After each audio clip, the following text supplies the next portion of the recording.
एको हम निर्ममः शुद्धो ज्ञानी योगिंद्र गोचर है।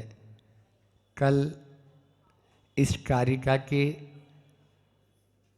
ऊपर हम सब ने मिलकर चिंतन किया। दो नावों में जो होता है, दो नावों में जो सवार होता है ना, वो अपने गंतव्य तक नहीं पहुंच पाता है, वो बीच में ही अटक जाता है। इसलिए एको अहम, एको अहम कहा था।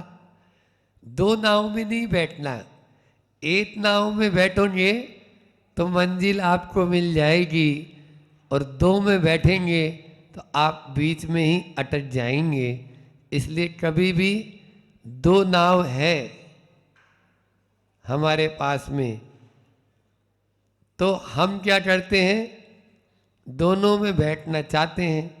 तो दो ही बात नहीं होई सयाने, विषय भोग और मोक्षहु पाने। ये दो बातें एक साथ नहीं होगी। इस आशय की बात अपन ने कल की। समय सार में एक उदाहरण आता है कि कीचड़ में लोहा डालो और कुछ समय उपरांत वर्ष बाद निकालो तो वो जंग खा जाता है, और सोना डालो कीचड़ में, वर्षों बाद भी निकालेंगे तो जो का त्यों रहता है। ये क्या कह रहा है? ये कह रहा है कि तू जुड़ मत, किसी से जुड़ेगा तो तेरा भी वही हाल होगा जो उस लोहे का हुआ था। यहाँ पर आचार्य श्री जी वही कारिका पूज्यपाद स्वामी हमें बता रहे हैं इसके माध्यम से कि संयोग है तो निश्चित रूप से हमें दुख है। दुख संदोह भागित्वम संयोगादि है देहिनाम त्यजामेनम ततः सर्वम मनोवाक्काय कर्म भी। बहुत ही सार गर्भित शब्दों में है। नाम ही क्या है? ग्रंथ का नाम ही है इष्टोपदेश। इष्ट का मतलब होता है जो हमारे लिए हितकारी हो। ऐसे हित का उपदेश देने वाला यह इष्टोपदेश है। एक एक कारिका हमें बता रही है कि किस प्रकार से हम कष्टों से, दुखों से अपने आप को ऊपर उठा सकते हैं, अपने आप को बचा सकते हैं। यहाँ पर बोल रहे हैं संयोगात इह देही नाम। इह यह संसारी प्राणी, देही नाम। देही देह का मतलब होता है शरीर। यह शरीरधारी जितने भी हैं, इन शरीरधारी संसार में वह संयोग से, पंचमी विभक्ति है, संयोग, संयोगात, संयोग से दुख संदोह भागित्वम, दुख रूपी समूह का, एकाध दुख नहीं, छोटा सा दुख नहीं, खूब पगाम दुखा, बहुत सारा दुख, उन दुखों का भागित्वम, भागी बना हुआ है। दुख का भागी क्यों बना है? संयोग से बना है।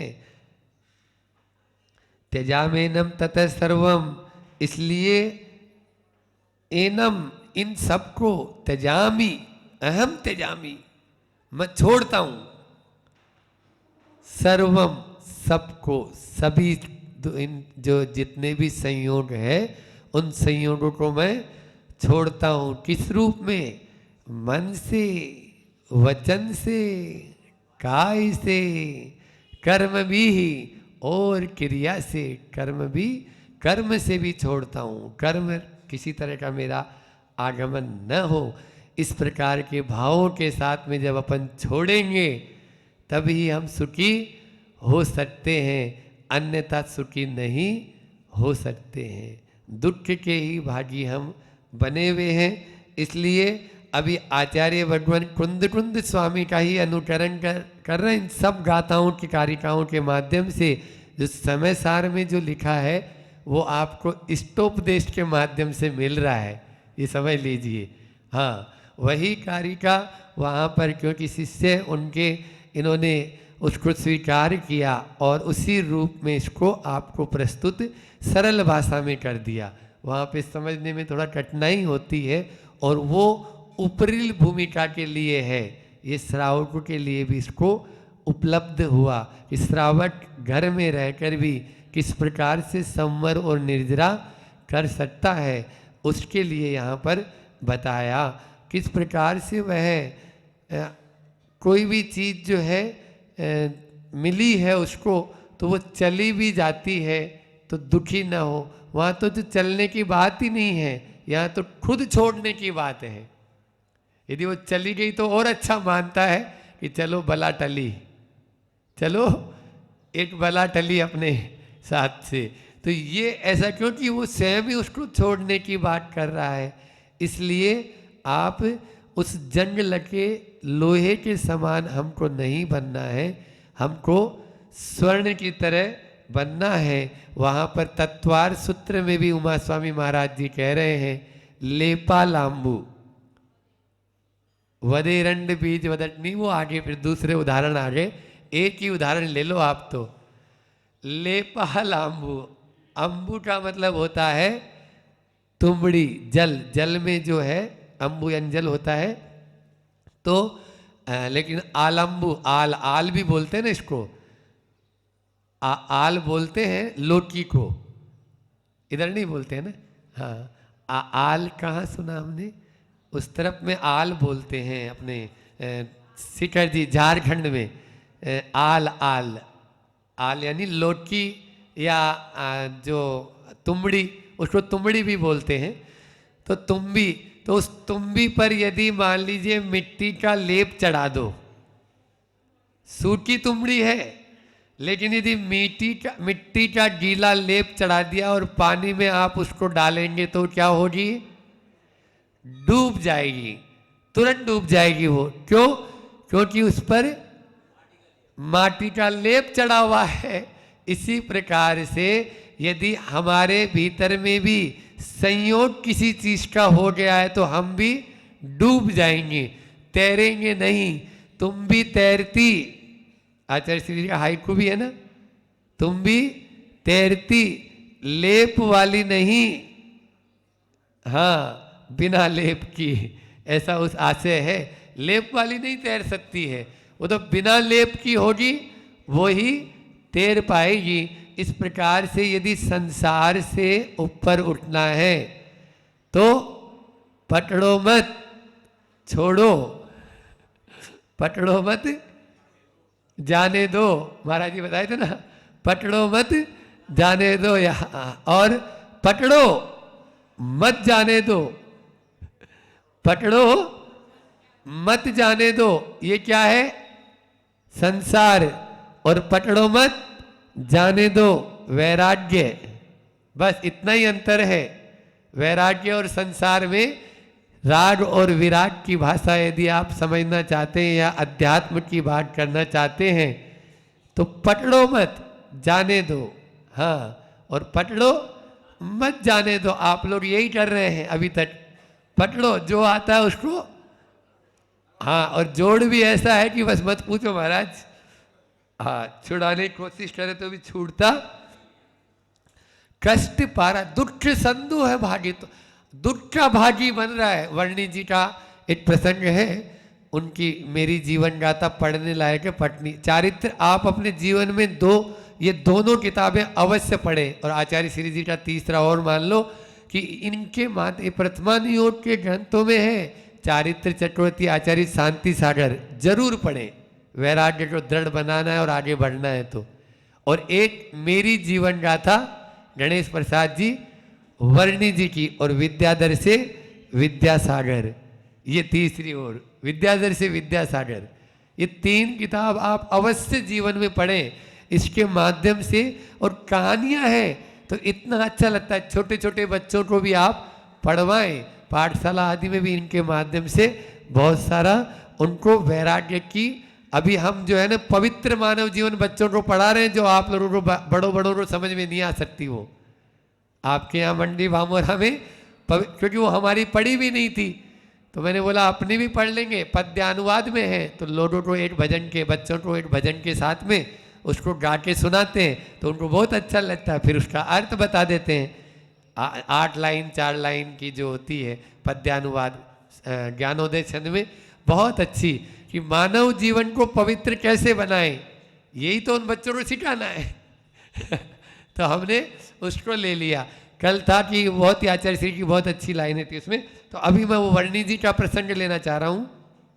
जो वर्णी जी हैं उनके पास में एक व्यक्ति आया और आश्रम में, इसलिए आश्रम में जब समाधि उनकी हुई है वहीं पे आप लोगों ने देखा होगा, तो वर्णी जी के पास में एक व्यक्ति, और खूब काफ़ी समय रहे वो वर्णी जी।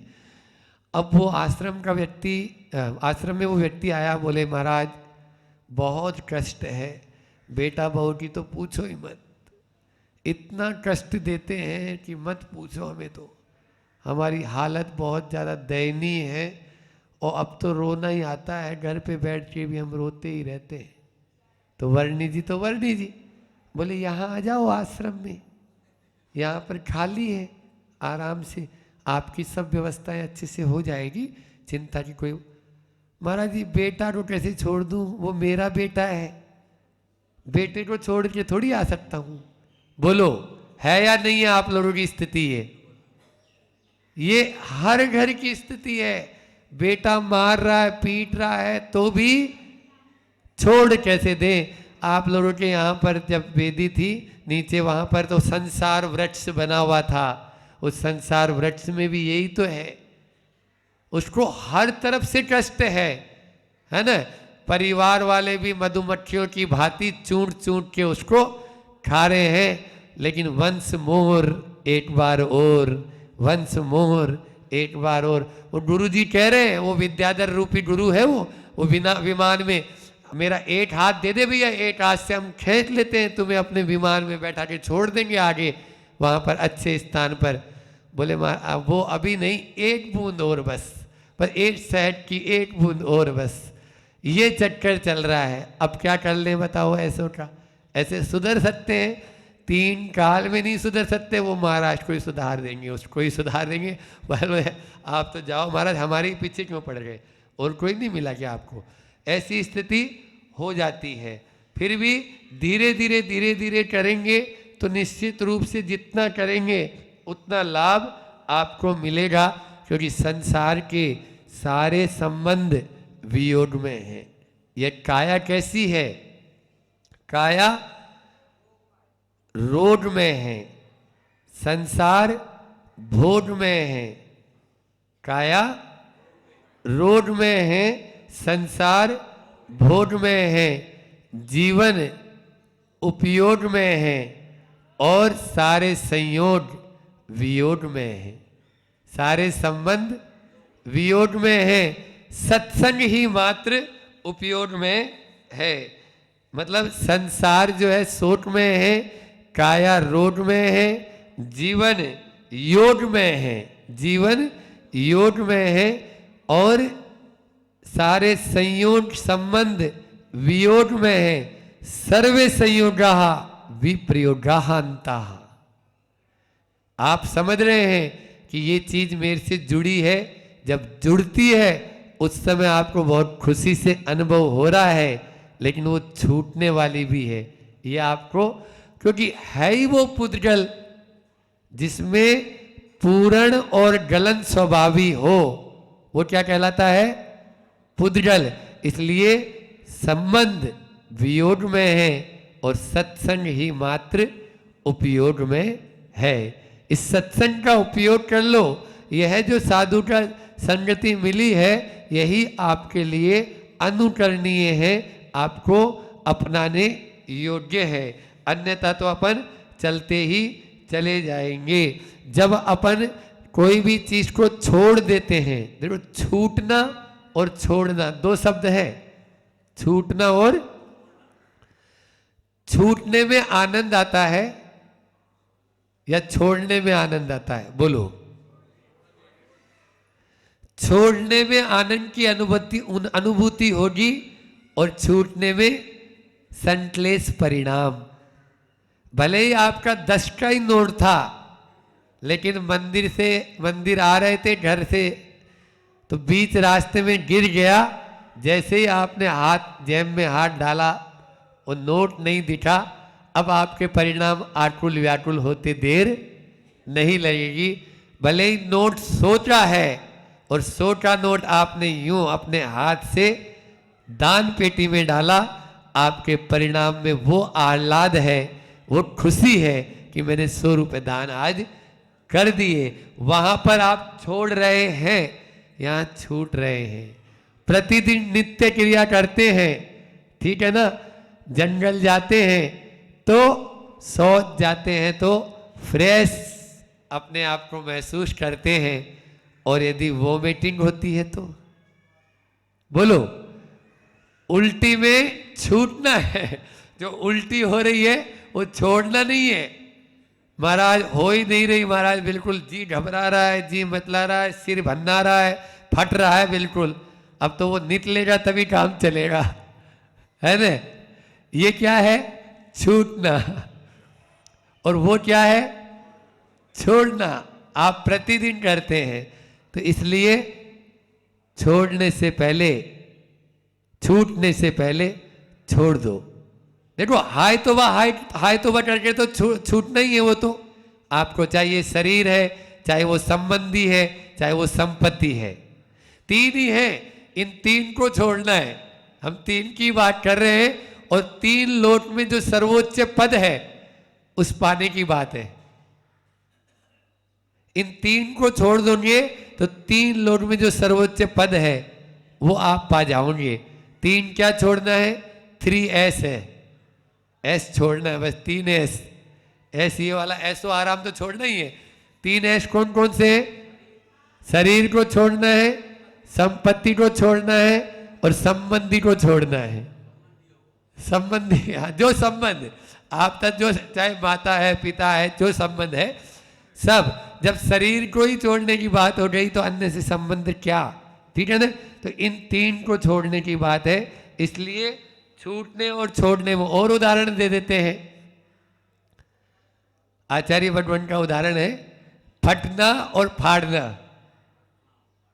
फटना और फाड़ना। तो फटने में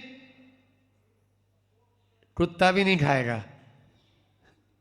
दूध फट जाए तो बाहर रख देना, गैया भी नहीं लेगी, उसको पिएगी। और फाड़ना है, उसको छेना बनता है, मिठाइयाँ बनती है, तरह तरह के पकवान बनते हैं, व्यंजन बनते हैं। ये क्या है? फाड़ना। और छेने का पानी तो और स्वास्थ्य के लिए वो तो बहुत ही बढ़िया है। तो ये सब चीजें हमारे लिए गुणकारी है, अपनाने योग्य है। तो आप इस शरीर फटे इससे पहले फाड़ दो। इस शरीर फटे इससे पहले फाड़ दो। अच्छा छेना बनेगा और आनंद आएगा, खाने में भी अच्छा लगेगा, ठीक है ना। हम हो क्या रहा है? वो तो फटना तो है। कपड़ा जो है आपने खरीदा है तो फटना है। अब आप कितना ही उसको रफू कर लो, कभी इधर से फटेगा, कभी उधर से फटेगा, कभी इधर से सिलोगे, इधर से, जहाँ से सुई डालोगे वहाँ से फटेगा। और तो बोलो, हाँ, वो समय सार में यही कारिका है जो आप बोल रहे हो ना, ये कारिका है। जीर्णम वस्त्रम, मतलब यानी वस्त्र जो है जीर्ण हो गया है, तो अब उसको आप कहीं से कुछ भी करो। ये अध्यात्म में जाने के लिए यही कुंजियां हैं। और इन उदाहरणों के माध्यम से ये आचार्य भगवान हमें कहना चाह रहे हैं कि तू अपनी उस आत्मा की ओर दृष्टि रख। हाँ, उसको, उसकी ओर दृष्टि रखेगा तो निश्चित रूप से तुम्हें बहुत कुछ मतलब यानी मिल सकता है। और यदि तुम इन संसार के जो इन्हीं को सब कुछ मान चुका है, एक्चुअली में स्वभाव को ही हम नहीं समझ पा रहे हैं। क्योंकि स्वभाव क्या है? स्वभाव है सर्वे संयोगा विप्रयोगा अंतः, जिनका संयोग हुआ है उसका वियोग निश्चित से होगा। आज मानो तो कल मानो तो कुछ भी है, जो भी संयोग होता है उसका वियोग होना निश्चित है। शरीर है, इस शरीर का भी अंत होना है। आत्मा नहीं मरती है, क्या मरता है? क्यों? आत्मा मरती, शरीर मरता है। अध्यात्म में शरीर ही जाता है। हम भी कहते हैं फलाने चंद जी गए, बाबूलाल जी मर गए, तो अब बाबूलाल जी कोई आत्मा का नाम था क्या? बोलो, बाबूलाल जी मर गए, बाबू राम चले गए, या हाँ यहाँ से जाके चल बसे, यहाँ से जाकर वहाँ बसे। आचार्य श्री का हाइकू है ये। हाँ, यहाँ से जाकर वहाँ बसे मतलब यहाँ से चल बसे, वे चल बसे, यहाँ से जाकर वहाँ बसे। तो एक गाथा एक कारिका और ले लेते हैं कि आज वो फार्मूला भी आपको बता देते हैं कि कौन मरता है। देखो, शरीर को नहीं मारना है। शरीर को यदि मारोगे तो आत्महत्या कहलाएगी, तो आत्मा को मारना है। बोलो, हाँ, शरीर को स्वयं को नहीं मारना है। अपना शरीर से अपना ममत्व भाव, निर्ममत्व अपन को होना है। इसको शरीर के मरण को अपना मरण समझ रहे हो, ये तो बेवकूफी कहलाएगी, मूर्खता कहलाएगी। जो आत्मघाती करने वाले होते हैं या जो मतलब आत्महत्या करते हैं, वो ये सोचते हैं कि इस शरीर में बहुत कष्ट है या मेरे कारण से दूसरों को बहुत कष्ट हो रहा है तो मैं मर जाऊंगा, इससे कष्ट से बच जाएंगे। एक गलत फहमी है। क्यों? देख लो खुद, आचार्य पूज्यपाद कह रहे हैं अपन को, न मे मृत्यु कुतो भीतिर, न मे व्याधि कुतो व्यथा, ना हम बालो न वृद्धो हम, न युवेतानि पुद्गले। बहुत अच्छी कारिका है। आप लोगों ने वीतराग स्तोत्र पढ़ा हो कि शिवम शुद्ध बुद्धम परम वीतरागम, ये जो है तो उसमें यही ये शब्द सारे दिए हैं। ये कारिका भी आचार्य पूज्यपाद स्वामी ने हम लोगों के लिए यही बात संबोधन करने के लिए कहा। आयुर्वेद का यहाँ सेंटर तो खुल गया है, धर्मार्थ आयुर्वेदिक औषधालय, लेकिन उस आयुर्वेद से भी अच्छा मंत्र आचार्य पूज्यपाद स्वामी औषधि हमको दे रहे हैं कि क्या है तेरे लिए। न में मृत्यु, में मेरे, मेरी, मुझको, है ना, में शब्द आता है ना, कुर्वन्तु ते मंगलम कुर्वन्तु मे मंगलम। तो ये में शब्द कई जगह प्रयोग में, मम में भी होता है और माम में भी होता है। तो में, मेरी, न मृत्यु को, तो मृत्यु कहाँ, मेरी मृत्यु कहाँ, न में, तो फिर भीति क्यों? न में मृत्यु को तो भीतिर, तो फिर भय काय का? जब मृत्यु नहीं है तो डरते क्यों हो? फिर न में व्याधि कुतो व्यथा, मेरे में कोई व्याधि बीमारी नहीं है, कोई रोग नहीं है, फिर दुखी क्यों होते हैं? कुतो व्यथा, व्यथित क्यों हो रहे हैं, दुखी क्यों हो रहे हैं जब रोग नहीं है तो? ना हम बालो न वृद्धो हम, न युवेतानि पुद्गले, न मैं बाल हूं, न मैं वृद्ध हूं, न मैं युवा हूं। ये सब कौन है? ये सब पुद्गल की पर्याय है, सब पुद्गल की पर्याय है। हम न बालक हैं, न बूढ़े हैं, न जवान हैं। ये यहाँ पर बता रहे हैं मृत्यु नहीं। देखो, सबसे बड़ा भय काय का होता है? मृत्यु का भय सबसे बड़ा भय होता है। व्यक्ति को 7 भय होते हैं और सम्यक दृष्टि सप्त भय विमुक्ता। आचार्य कुंद स्वामी कहते हैं कि 7 भयों से मुक्त। कौन कौन से भय होते हैं दीदी? बताएंगी? ये लोट भय, परलोट भय, वेदना भय, मरण भय, अत्राण भय, अगुप्ति भय, आकस्मिक भय। ये 7 भय होते हैं। इस लोट में मेरा क्या होगा, अब कैसे होगा, ये इस लोट का भय है। रोज अपन देख ही रहे हैं कि अपन क्यों कमा रहे हैं, क्यों भाग रहे हैं, क्यों इधर उधर जा रहे हैं, इसीलिए कर रहे हैं कि इस लोट में हमें कुछ हो न जाए, या कुछ होए तो हमारे पास इतनी व्यवस्था हो। फिर परलोट में, परलोट में जाकर मेरा क्या होगा? कुछ नहीं होगा, जो करोगे वो होगा, जैसा करेंगे वैसा ही होगा, ठीक है ना। तो परलोट का भय भी सताता है, मैं यहाँ से जाकर कहीं नरक में न चला जाऊँ, कहूँ निरोध में न चला जाऊँ, है ना। इस तरह का होना भी चाहिए। तो ये परलोट भय।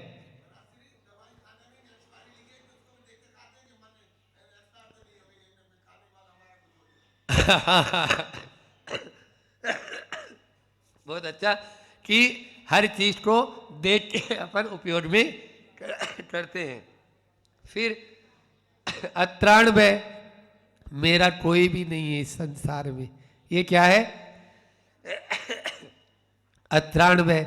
फिर उसके बाद में अगुप्ति भय, चेतन अचेतन पदार्थ, मतलब मेरा कोई साथ दे नहीं सकता। वास्तविकता तो यह है कोई भी साथ दे ही नहीं सकता, देता नहीं है, मेरा कोई भी साथ नहीं देता।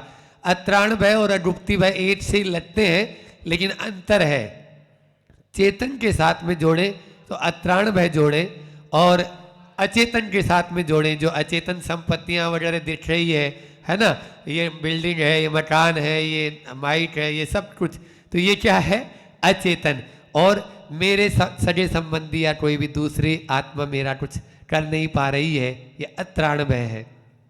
फिर उसके बाद में मरण भय, मरने से अभी बताया ही, मरने से सबसे ज़्यादा रुकते हैं। वेदना का भय होता है, और आकस्मिक कोई भी उपसर्ग आदि आते हैं, परिचय आदि आ जाते हैं, एक्सीडेंट आदि हो जाते हैं, तो इनके माध्यम से आकस्मिक भय भी हमें हमेशा सताते रहते हैं। ये 7 भय प्रतिदिन प्रतिपल 24 आवर्स हमारे सताते, हमें सताते हैं। लेकिन इन 7 भयों से बचना है, इन 7 भयों से बचना है।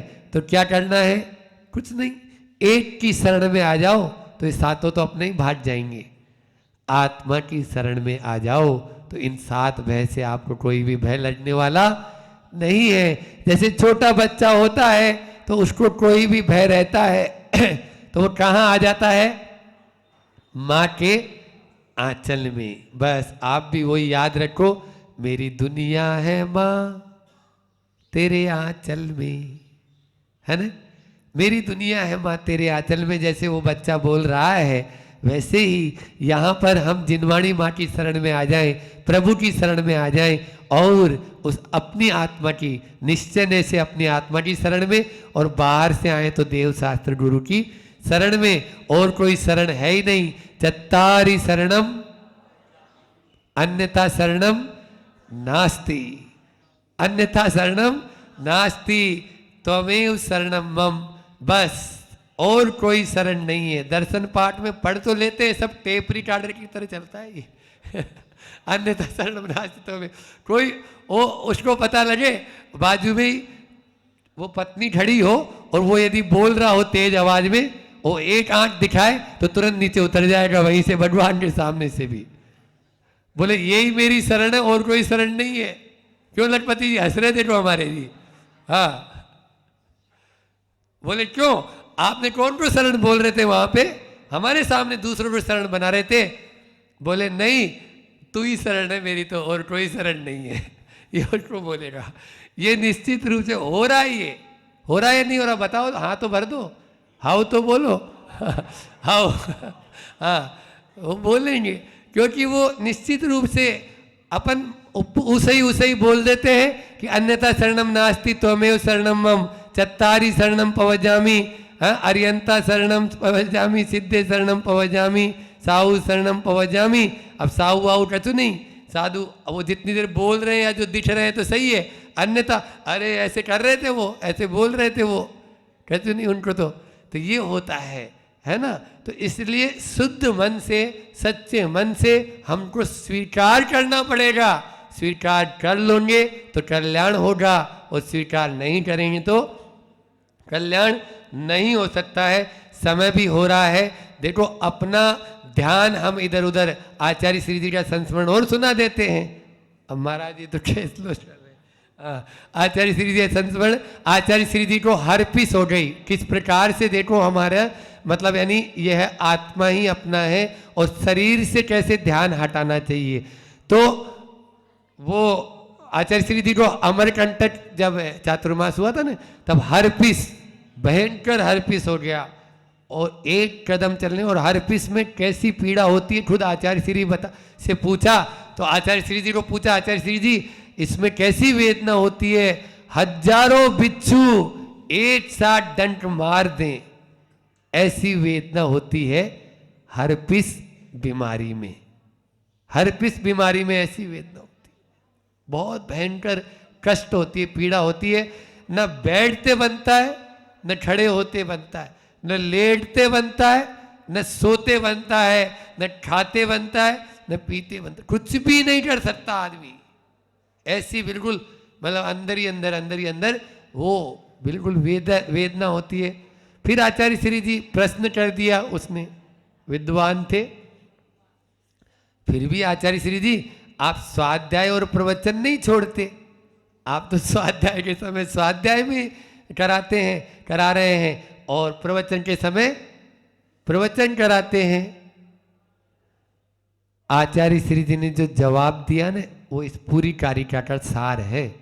पूज्यपाद स्वामी की इसी कारिका का बोल रहे हैं कि शरीर अपना काम कर रहा है, मैं अपना काम कर रहा हूं। क्या जवाब दिया? शरीर अपना काम कर रहा है और मैं अपना काम कर रहा हूं। शरीर का कार्य है ये होना। इस तरह की बीमारी तन में है, मन में और आत्मा में नहीं। हम क्या करते हैं, पहले से उसको आत्मा में और मन में हावी कर लेते हैं। पहले बीमारी हो जाए तो एक बटी यहां पर दे रहे हैं, न में कुतो भीतिर। आचार्य भटवन क्या बोल रहे हैं कि न में व्याधि कुतो व्यथा। जब शरीर में व्याधि होती है, आत्मा में व्याधि है ही नहीं, तो फिर तुम व्यथित क्यों हो रहे हो, कष्ट क्यों पा रहे हो? ये अपन सबसे पहले संतोष बटी खाइए और तुरंत आराम पाइए। आप बाद में कोई डॉक्टर के यहाँ जाइए, उसके बाद में जाओ, सबसे पहले एक टैबलेट पहले खा लो मेरी। ये टैबलेट अपने पास में हमेशा रखो, चाहे अटैक आए, चाहे कैंसर हो, चाहे कुछ भी होए, पहले ये वाली टैबलेट अपने पास में हमेशा यहाँ जेब में ही रखो। जैसे वो सेफ्रॉन सेप्रीटोट रखते हैं ना हार्ट वाले, यहीं रखते हैं, यहाँ से यहाँ तक तुरंत लेनी पड़ती है उनको, तुरंत। हाँ, जैसे ही लगा कि यहाँ झटका है तो यहाँ लेनी पड़ती है। तो इस तरह से आप लोगों को भी यह तभी ही हो पाएगा। हम जब तक अपने इस शरीर से ध्यान नहीं हटाएंगे, आत्मा की ओर नहीं लाएंगे, 3 काल में आप सुखी नहीं हो सकते। क्योंकि इस शरीर में एकाध नहीं है, एक अंगुल में 96 रोग बताए। कौन ने? मैंने नहीं। कौन ने बताए दीदी? बोलो। आचार्य कुंद कुंदे। हम तो आचार्य कुंद कुंद की बात बोलेंगे। नियम सार की कारिका पढ़ लेना। नियम सार में एक अंगुल में 96, तो पूरे शरीर में कितने महाराज? उन कुंद पहले भी ऐसे ही खुरापाती रहते होंगे, मतलब पूछने वाले। तो बोलते हैं 5 करोड़, कितने बता रहे हैं? 5 करोड़ 68 लाख 5 करोड़ 68 लाख 99,500। ये उसमें भी आई है, कार्तिकेय प्रेक्ष था, जब आचार्य श्री जी पढ़ा रहे थे रामटेक में, रामटेक चातुर्मास में कार्तिकेय प्रेक्षा पढ़ाते थे। मतलब 5 करोड़ 68 लाख 99,584। कितने रोग हैं बोलो तो? अब आप एक आध बीमारी के पीछे पड़े हो, बोलो। करोड़ों में है, ये आज नहीं लिखी, कितने सा हजार, आज के 2500 पहले साल 2500 साल पहले लिखी है। मेरी बात को मत मानो, इसलिए डॉक्टरों के चक्कर में नहीं पड़ो, वो तो अभी भी रिसर्च पे रिसर्च ही कर रहे हैं, इतने तक तो पहुंच भी नहीं पाएंगे। उनसे लिस्ट बनाने के लिए बोलेंगे आप अपनी रोगों की लिस्ट बना दो, वो भले ही पहले उसका नाम कोरोना था, फिर अभी सैप कौन सा हो गया वो, हाँ जो भी हो गया, अब वो अठवार वगैरह टीवी वगैरह नहीं, आजकल एमिक्रॉन, हाँ सुना तो है एमिक्रॉन, अब ये नया नाम दे दिया, और दे दो, कितने दे दोगे, हमारे यहाँ 5 करोड़ तो पहले से ही बोल के ही चले गए, ये कोरोना फोरोना सब नाम उसमें है ये पहले से। हाँ जितनी बीमारियां हैं, जितने वायरस हैं, सारे वायरस यहाँ पर आचार्य कुंद भगवान नियम सार में पहले से लिख के चले गए। आप देख तो लो उठा के, अपने पास में खजाना है ये, ठीक है ना। इसलिए रोम रोम भी बीमारी है, तुम कुछ बीमारी के पीछे पड़ा है, शरीर बीमारियों का पिंड है, आत्मा कभी बीमार होती नहीं। आत्मा की ओर दृष्टि ले आ, शरीर से दृष्टि हटा ले। जो 104, 105, 160 डिग्री बुखार है वो भी तुरंत 99, 98 हो जाएगा, तुरंत। कैसे हो जाएगा? क्योंकि तापमान किसका नापा फिर वही बात आएगी, शरीर का टेम्परेचर नापा आपने और उसको आपने अपना मान लिया। आत्मा का टेम्परेचर नाप ले। उसके लिए जो आचार्य पूज्यपाद स्वामी ये जो तुम्हें कैप्सूल दे रहे हैं ना, हमारे यहाँ कैप्सूल का त्याग नहीं है, कैप्सूल का त्याग नहीं है, कैप्सूल खाओ। जो आचार्य पूज्यपाद स्वामी ने जो कैप्सूल दिया वो खाओ ना रोज, ये दे तो रहे रोज एक एक कैप्सूल आपको। इस कैप्सूल को जैसे ही आपको बुखार आए एक कैप्सूल इसका खा लेना, ये बटी खाएंगे, ये कैप्सूल खाएंगे, ये इंजेक्शन लगाएंगे, तुरंत आराम पाएंगे। अन्यथा इंजेक्शन के ऊपर इंजेक्शन ठोकते जाओ, एक के बाद 2, 2 के बाद 100 mg, 100 mg के बाद में 500 और 500 के बाद में 5000 mg की भी दवाई आने लगी है। समय अपना हो रहा है, पद्य अनुवाद दोनों का लेके अपनी वाणी को विराम देंगे। मरण नहीं है मेरा मुझको, कहाँ भीति हो किससे हो, व्याधि नहीं है मुझ में मुझको, वृथा व्यथा फिर किससे हो, बाल नहीं हूँ युवा नहीं हूँ, वृद्ध नहीं हूँ, ज्ञात रहे ये पुद्गल की रही दशाएं, चेतन मेरा साथ रहे। और इसका है पहले वाली गाथा का था, दुख संदोह भागित्वम का, असहनीय दुखों का फल है यह संसारी बना हुआ, संयोगज भावों का फल है रागादिक में सना हुआ, इसी बात को जान मान कर उपकृत हूँ गुरु वचनों से, रागादिक को पूर्ण त्यागता तन से मन से वचनों से।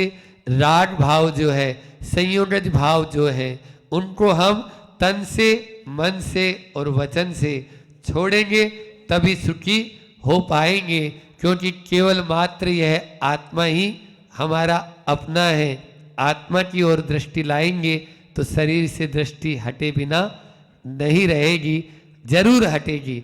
वह दृष्टि हम सबकी हटे, इन्हीं परम पुनीत भावनाओं के साथ में मैं अपनी वाणी को विराम देता हूँ। बोलिए अहिंसा परमो धर्म की, आचार्य गुरु और विद्यासागर जी महामुनि राज की।